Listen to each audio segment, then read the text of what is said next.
What's up guys, Coach Az, Warrior Martial Arts, and today I want to give you 3 simple plyometric movements that you can add into your training. Plyometrics are explosive movements. So when we think about our martial arts, we generally think of aerobic conditioning, being in good shape, being able to bounce and move, be on our feet for a duration of time, and then small bursts of explosiveness. When we throw our kick, when we jump, when we punch, all of that is explosive energy. So we want to develop the ability to be explosive in our movement, and plyometrics is a great way to go about that.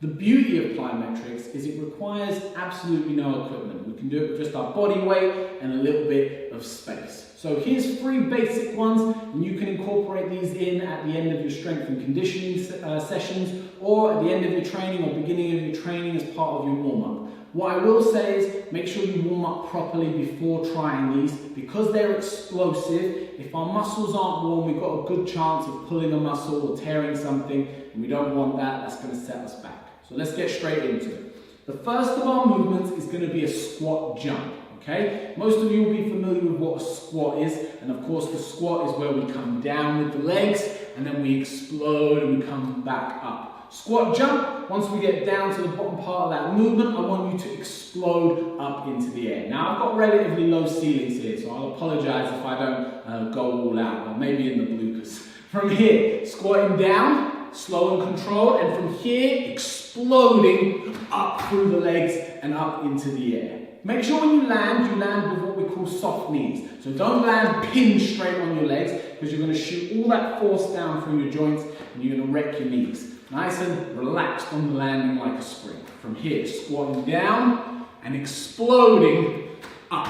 Now, the way this movement relates to our martial arts, take kicking as an example, where we lift the chamber and shoot the kick. It's a replication of that movement, but we're using some gravity and we're using our body weight to put it under load. From here, chamber and kick is very similar to chamber, both legs working, and push out through that motion.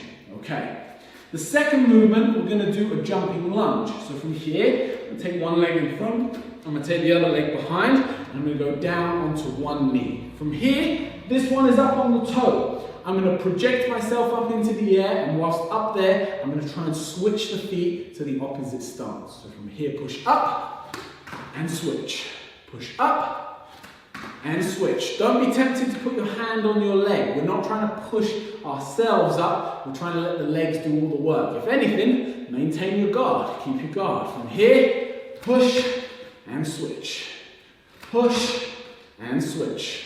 Now again, talking about how this translates, well, think of your fighting stance.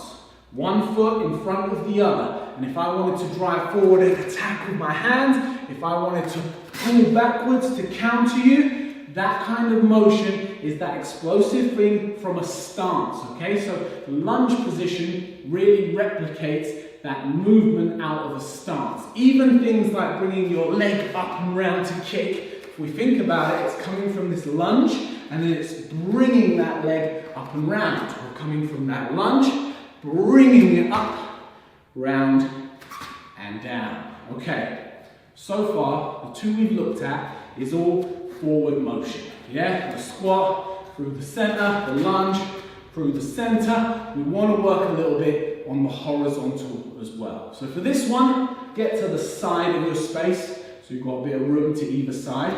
We're going to lift the chamber with the leg, but you don't even need to think of it as a chamber. If you're a boxer, if you're an MMA fighter, don't worry about this as a kicking drill. Think of it just as a plyometric. Lift, and I'm going to use this leg now to project me over to this side.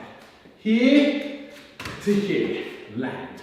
Lift the opposite leg, here, project, and land, okay? So now what I'm working on is A, being explosive off of one leg. So on the other 2, we're using both legs. Here, it's just one leg doing the majority of the work. I lift, and this leg needs to bend and shoot, and importantly, we're now working a horizontal movement. So I'm coming across my body. I believe it's the sagittal plane, correct me in the comments if I'm wrong. Lift, push, and land. Other leg, lift, push, this leg to help by projecting the knee up from here, project and land. Other way, here, project and land, all the time maintaining my hands. So guys, those are 3 that you can start implementing into your training. In terms of how to program for them, you can of course do them for reps, 3 sets of 10, etc. But I really recommend doing them for time. So put a 1-minute timer on, do the squat jumps. Take 30 seconds to a minute rest, do the lunges, 30 seconds to a minute rest, do the side hops, take a longer rest, and then rinse and repeat. Go for 3 cycles and see how that feels. Hopefully, if you do enough of it, you'll start feeling that you're developing more explosive power both in your kicking and your ability to move and command the space. Guys, I hope it's helpful. Please like the video, hit subscribe, and I will see you on the next one.